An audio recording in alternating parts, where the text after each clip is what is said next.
समोर प्रकाश आंबेडकर. सुजात आंबेडकरांनी RSS भाजपला धू धुतला. बाळासाहेब आंबेडकर बघतच राहिले. संविधान सन्मान महासभा सुजात आंबेडकरांनी गाजवली. भाजप RSSने घेतली धास्ती. सुजात आंबेडकर भाषणाला उभारताच टाळ्या आणि शिट्ट्या. कोण आला रे कोण आला, RSSचा बाप आला म्हणत घोषणाबाजी. सुजात आंबेडकरांनी RSS आणि भाजपचं सगळंच काढलं. आक्रमक भाषण. शिवाजी पार्कवर बेधडक सुजात आंबेडकर. थेट राज ठाकरेंना आव्हान. तुम्ही आतापर्यंत सुजात आंबेडकरांचं असं भाषण ऐकलं नसेल. आवाज है आदरणीय सुजात दादा अंबेडकर, जोरदार शोर के बीच में बुलाइए। सुजात दादा से कहूंगा, फैज ने आपके लिए कहा था कि बोल के लब आजाद है तेरे। जय भीम।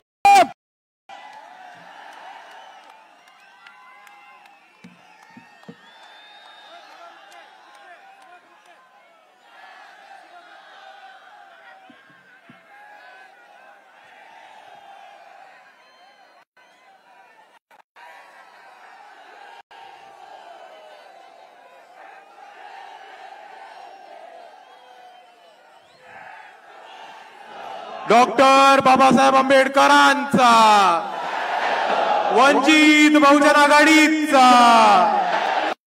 आंबेडकर तू मागे पडो। जय जय जय जय जय भीम, जय जय जय जय जय भीम। समतेचे विचार रुजवणाऱ्या सर्व महामानवांना त्रिवार अभिवादन करतो। मंचावरती उपस्थित सर्व मान्यवर, तसेच इथे उपस्थित माझ्या माता भगिनी, वडीलधारी मंडळी, या चळवळीतले साथीदार आणि तसेच भारताचे संविधान मानणारे या देशातल्या प्रत्येक नागरिकाला माझा जय जिजाऊ, जय शिवराय, जय ज्योती, जय क्रांती, जय लहूजी, जय मल्हार, अस्सलाम वालेकुम आणि जय भीम। 2 वर्ष 11 महिने आणि 17 दिवस हे ड्राफ्टिंग कमिटीला भारताचं संविधान लिहायला लागले आणि 2 वर्ष 11 महिने आणि 17 दिवसांनंतर जेव्हा बाबासाहेब आंबेडकरांनी कॉन्स्टिट्युएंट असेंब्ली समोर संविधानाचं त्यांचं ड्राफ्ट समोर ठेवलं, तेव्हा त्यांनी एक महत्त्वाचं भाषण दिलं होतं आणि ती तारीख होती 25 नोव्हेंबर 1949। आणि म्हणून 25 नोव्हेंबर रोजी ज्या विचारांनी आणि ज्या विचारधारेने साहेबांनी संविधान लिहिलं होतं, त्या विचारांना, त्या विजनला आणि त्या विचारधारेला वाचवून ठेवण्यासाठी आणि त्याचा सन्मान करण्यासाठी वंचित बहुजन आघाडी 25 नोव्हेंबर रोजी शिवाजी पार्क वरती संविधान सन्मान महासभा घेत आहे। आणि मी आपल्या सर्वांना एवढं सांगतो की ह्याच्या पुढच्या प्रत्येक वर्षी वंचित बहुजन आघाडी 25 नोव्हेंबर रोजी शिवाजी पार्कला इतक्याच मोठ्या गर्दीने, इतक्याच मोठ्या ताकदीने, इतक्याच मोठ्या संख्येने दरवर्षी संविधान महासभा घेत राहील आणि आपल्या सर्वांना यायला भाग आहे। आणि हेच बोलत असताना बाबासाहेबांनी त्या भाषणामध्ये त्यांचे विजन मांडली होती, विचार मांडले होते आणि तशीच एक काळजी आणि पोटतिडकी मांडली होती। आणि बाबासाहेब म्हटले होते, it is certain that if parties place creed over country, our independence will be in jeopardy for a second time and it will be lost probably forever. We must be determined to defend our independence with our last drop of blood. याचा अर्थ हाच होतो की इकडच्या राजकीय पक्षांनी, इकडच्या सत्ताधाऱ्यांनी जर देशासमोर देशाच्या प्राधान्यापेक्षा वरती जात, जमात आणि धर्म ठेवला तर आपण आपलं स्वातंत्र्य गमवून बसू। ही परिस्थिती आपल्या सर्वांना समजून घेतली पाहिजे। आणि त्याच वाक्यामध्ये बाबासाहेब हे सुद्धा म्हणतात की आपली जबाबदारी आहे, ही आपल्या सर्वांची रिस्पॉन्सिबिलिटी आहे की संविधान वाचवणं आणि देशाचं स्वातंत्र्य आणि देशांचे इंटरेस्ट हे जातीच्या, धर्माच्या आणि जमातीच्या पुढे ठेवणं। पण आता देशात काय चालू आहे हे आपल्या सर्वांना समजून घेणं गरजेचं आहे मित्रांनो। 2014 मध्ये जेव्हा भाजप सत्तेत आली तेव्हा आम्ही ओरडून ओरडून बोंबलून सांगत होतो की धर्माधर्मामध्ये, जमाती जमातीमध्ये, जाती जातीमध्ये तिळा निर्माण करून, भांडणं लावून, दंगल करून ही भाजप सत्ता उपभोगण्याचं काम करणारे आणि 2014 पासून 2025 पर्यंत आतापर्यंत जे घडले ते तसंच चालू. मित्रांनो, हे समजून घ्या. 2025 ची स्थिती समजून घ्या. 2025 मध्ये Maratha versus OBC, Banjara versus आदिवासी, धनगर वर्सेस आदिवासी, मातंग वर्सेस बौद्ध, असं समाजामध्ये दंगली पेटवण्याचं काम, भांडणं पेटवण्याचं काम हे भाजपने आता सुरू केलेलं आहे. हे आपल्या सर्वांना समजून घेणं गरजेचं आहे. दुसऱ्या बाजूला परवाचीच घटना बघा. अरुणाचल प्रदेशची एक महिला होती. 18 तास तिला चायनामध्ये शांघाय एअरपोर्ट वरती चायनाच्या अथॉरिटीजनी, चायनाच्या सरकारनी तिला दाबून ठेवलं होतं. का? कारण ती अरुणाचल प्रदेशची होती आणि भारताचा पासपोर्ट वापरत होती. आणि चायनाने म्हटलं की आम्ही अरुणाचल प्रदेशला भारताचा भाग नाही मानत आणि अरुणाचल प्रदेशच्या लोकांना भारताचा पासपोर्ट दिलेला चायनाला चालत नाही. ही वस्तुस्थिती समजून घ्या. 1 महिन्यापूर्वी भारताचे माजी सरन्यायाधीश भूषण गवई यांचे पुतळे जाळण्यात आले आणि यांच्या पुतळ्यांना चपला मारण्यात आल्या. हे कुठे घडलं? तर न्यूयॉर्कच्या टाइम्स स्क्वेअर मध्ये घडलं. आणि आपण या दोन्ही घटनांचा अभ्यास करा मित्रांनो. जेव्हा त्या अरुणाचल महिलेला सांगतात की तुमचा भारताचा पासपोर्ट चालत नाही आणि चायना अरुणाचल प्रदेशला भारताचा भाग मानत नाही, आणि जेव्हा सरन्यायाधीश भूषण गवईंचे पुतळे जाळले जातात आणि त्यांच्या पुतळ्यांना चपला मारल्या जातात, तेव्हा तो फक्त एका महिलेचा किंवा भूषण गवईंचा अपमान नाहीये. तो एका आदिवासी महिलेचा आणि एका दलित माणसाचा अपमान नाहीये, तर तो भारताच्या न्याय व्यवस्थेचा अपमान आहे. तो भारताच्या संविधानाचा अपमान आहे आणि तो भारताच्या संविधानाचा आणि सॉव्हर्निटीचा आणि स्वातंत्र्याचा अपमान आहे. आणि हा अपमान आपण सहन करणार नाही होत, हे समजून घ्या मित्रांनो. हेच बोलत असताना दुसऱ्या बाजूला एक गोष्ट समजून घ्या की इकडे नरेंद्र मोदी स्वतःला 56 इंची छाती असलेलं म्हणतात. अमित शहा स्वतःला खंबीर खमक असे गृहमंत्री म्हणतात. पण हे दोघं सत्तेत असताना आज चायना अरुणाचल प्रदेशला भारताचा भाग मानत नाही आणि भारताच्या सरन्यायाधीशच्या पुतळ्याला चपला मारल्या जातात. आणि म्हणून मी अमित शहा आणि नरेंद्र मोदींना आवाहन करतो की जर तुमची छाती खरंच 56 इंची असेल, जर तुम्ही खरंच खंबीर, हिम्मतवाले आणि डरपोक गृहमंत्री नसलात, तर तातडीने चायनावरती ऍक्शन घेऊन दाखवा. फॉरेन पॉलिसीनी चायनाला सबक शिकवून दाखवा. आणि दुसऱ्या बाजूला ज्या ज्या भारतीयाच्या नागरिकांनी, ज्या ज्या एनआरआयनी भूषण गवईंच्या पुतळ्याला चप्पल मारायचा प्रयत्न केला, त्यांचे व्हिसा आणि पासपोर्ट रद्द करून दाखवा. मग आम्ही मानू की तुमची छाती खरंच 56 इंची आहे आणि मग आम्ही मानू की अमित शहा मध्ये खरंच दम आहे. नाहीतर तुम्ही समजून घ्या, 5-25 चायना करून काही नाही होत. चायनाला उत्तर द्यायचं असेल तर ताकदीने उत्तर द्यायला लागणार हे आपण समजून घ्या. आणि दुसऱ्या बाजूला मोदी आणि अमित शहा हे एनआरआयच्या विरुद्ध आणि अमेरिकेत बसलेल्या एनआरआयच्या विरुद्ध ऍक्शन नाही घेणार, कारण हेच एनआरआय लोक आहेत जे भाजपला युएसए मध्ये बसून भरघोस पैसा पोचवतात. हे आपण दुसऱ्या बाजूला समजून घ्या.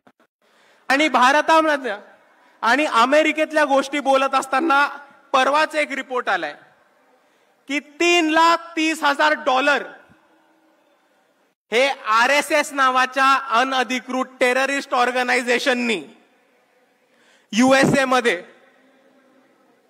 स्क्वायर पॅटसन बॉक्स नावाच्या एका कंपनीला दिले होते लॉबिंगसाठी आणि युएसए मधली निर्णय प्रक्रिया बदलण्यासाठी.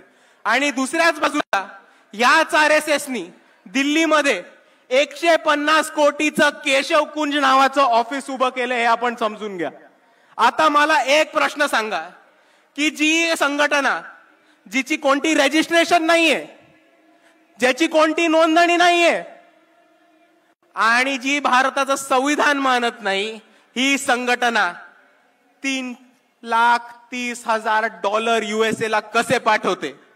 ही संघटना 150 कोटीचं ऑफिस दिल्लीमध्ये कसं बांधते, आणि जर इकडच्या सरकारकडे त्याची उत्तरं नसतील, जर इकडच्या इन्कम टॅक्स डिपार्टमेंटकडे त्याची उत्तरं नसतील, तर ही एक धोक्याची घंटाही आपण सर्वांनी समजून घेतली पाहिजे. आणि हीच धोक्याची घंटा वंचित बहुजन आघाडीने ओळखली होती. म्हणून भारताच्या इतिहासामध्ये RSSच्या कार्यालयावरती पहिला मोर्चा जर कोणी काढला असेल तर तो फक्त आणि फक्त वंचित बहुजन आघाडीने काढला होता. आणि हा मोर्चा काढताना आम्ही RSSला 3 गिफ्ट देणार होतो. पहिलं गिफ्ट होतं भारताचा ध्वज, आपला तिरंगा, आणि आमचं हे म्हणणं होतं तुम्ही तिरंगा मानत नाही, आम्ही तुम्हाला तिरंगा गिफ्ट करतो आणि तुम्ही तुमच्या कार्यालयावरती तिरंगा लावणं सुरू करा. दुसरं आमचं गिफ्ट होतं भारताचं संविधान, आणि आमचं हे म्हणणं होतं की तुम्ही भारताचं संविधान मानत नाही, आम्ही आमच्या वतीने तुम्हाला एक संविधानाची प्रत देतो, तुम्ही ते संविधान वाचा, समजा आणि संविधानाच्या हिशोबाने चालत राहा. हा आमचा दुसरा त्यांना गिफ्ट होता. आणि नोंदणी नसलेल्या ह्या संघटनेला आमचं तिसरं गिफ्ट होतं पब्लिक रजिस्ट्रेशन ऍक्ट.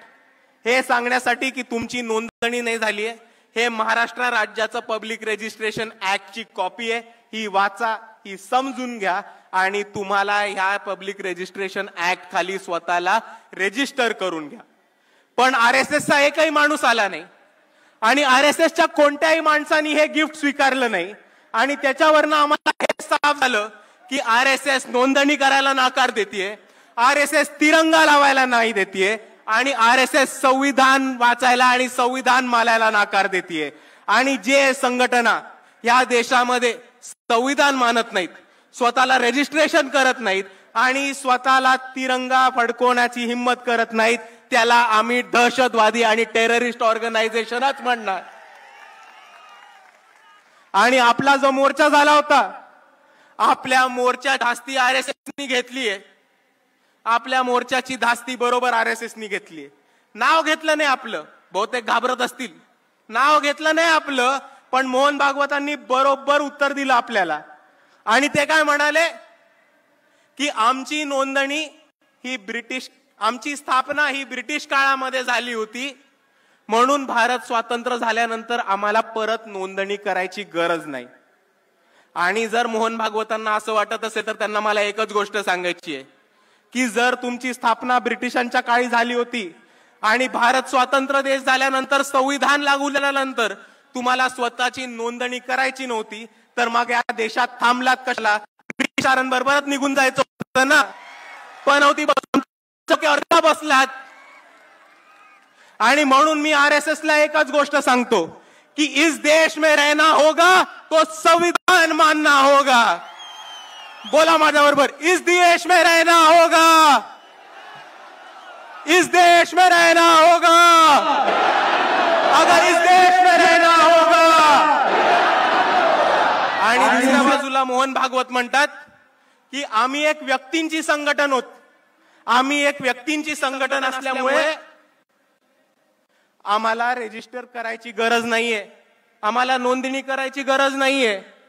आणि म्हणून मला इकडच्या न्याय व्यवस्थेला एकच प्रश्न विचारायचा आहे की जर 5 लोक, 5 व्यक्ती एकत्र येऊन एक संघटन बनवत असतील, उदाहरण घ्या तर मी आहे, माझ्या बरोबर चेतनदादा आहिरे आहेत, सागरदादा गवई आहेत, स्नेहलताई सोनी आहेत, तय्यबभाई जफर आहेत, शमीबाताई पाटील आहेत.